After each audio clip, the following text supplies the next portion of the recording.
Ouais.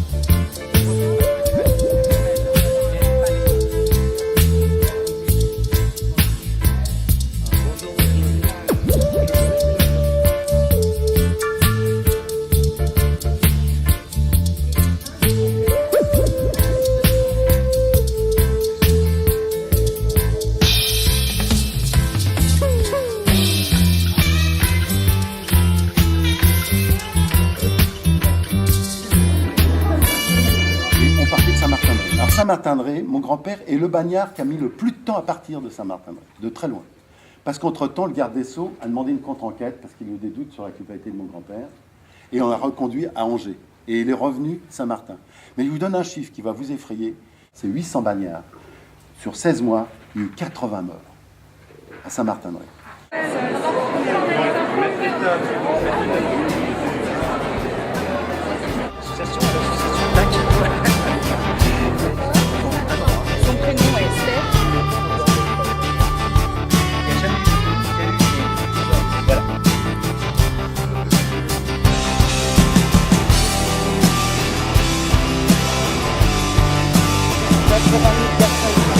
Il a 45 ans.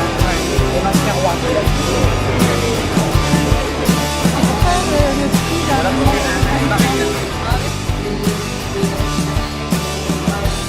Noircir les pages jusqu'à épuisement des mots et surgissement de ce personnage que je vois pour la première fois.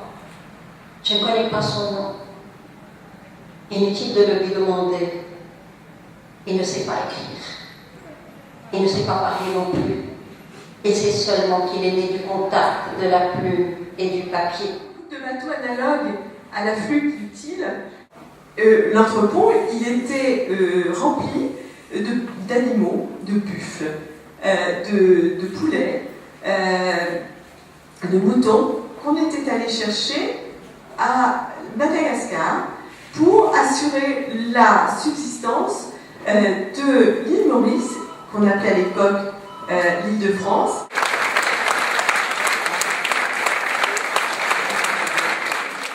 Il faut se montrer dans les cafés, le café riche, le café hardi.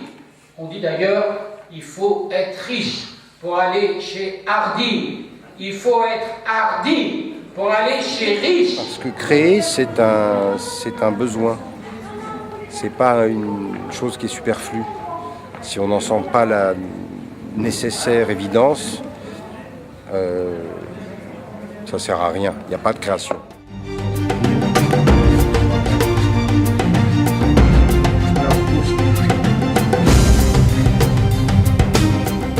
Si un jour on te demandait d'arrêter ton art, est-ce que tu pourrais continuer à vivre? Et moi je sais que non. Donc comment est-ce que cet homme a pu écrire un texte sur ce que ressentent réellement les artistes, au fond du cœur?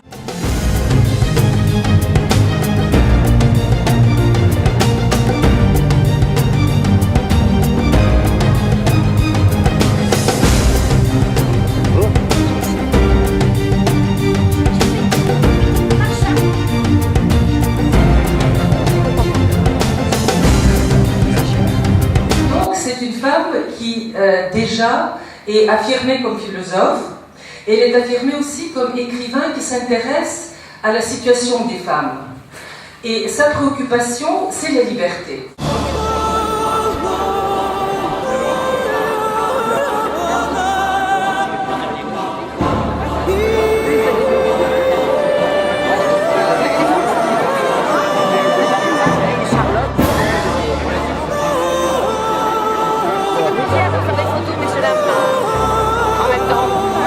Dernier. Ça c'est le dernier, enfin c'est pas le dernier, c'est le dernier en date. J'en ai 2 autres sur le feu là.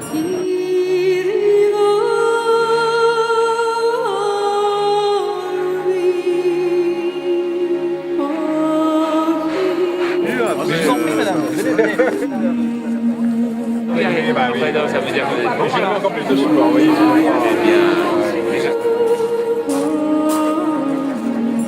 Son autre ami qui est copain, c'est bon.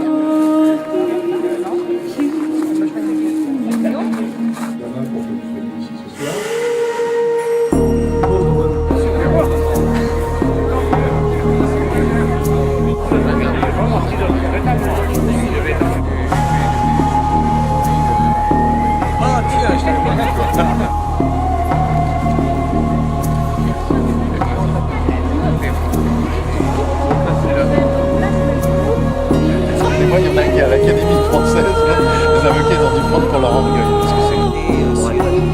Sur plein de choses, sur les jeunes parfois, sur les conditions de la détention,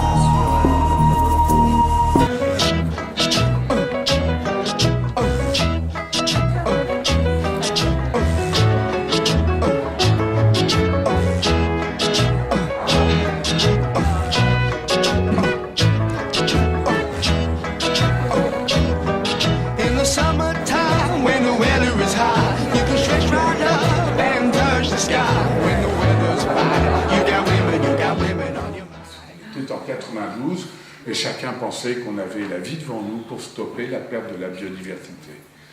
Et on ne sera pas au rendez-vous l'année prochaine, bien évidemment. Je vous l'ai dit, qui peut me rappeler les chiffres? Une espèce de batracien sur 3, une espèce de mammifère sur 4 et une espèce d'oiseau sur 8. Donc on ne sera pas au rendez-vous, simplement il y a une prise de conscience.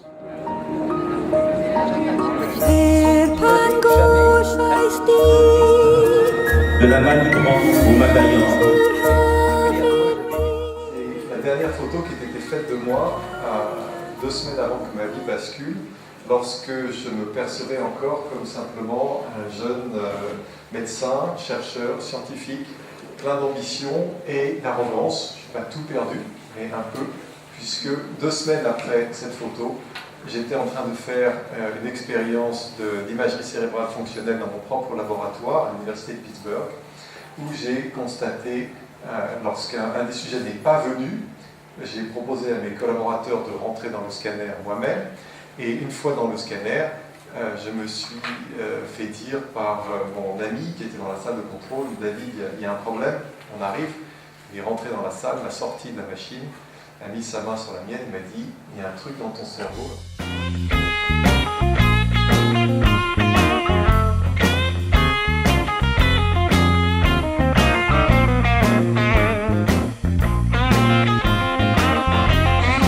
un petit éditeur courageux.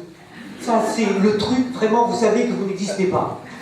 Et puis après, je suis devenu un éditeur indépendant, paré de toutes les qualités possibles et imaginables dans notre société, mais harcelé par les banquiers.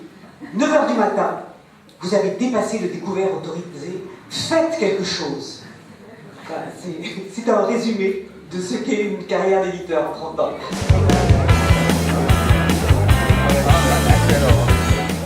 J'ai choisi un sujet difficile, c'est le sujet de l'amour.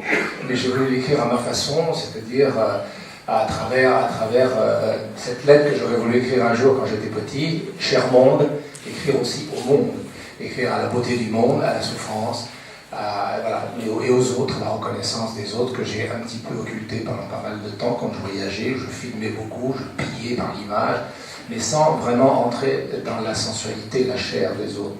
Et je crois qu'en vieillissant et à travers les événements qui arrivent, on finit par mieux comprendre ça.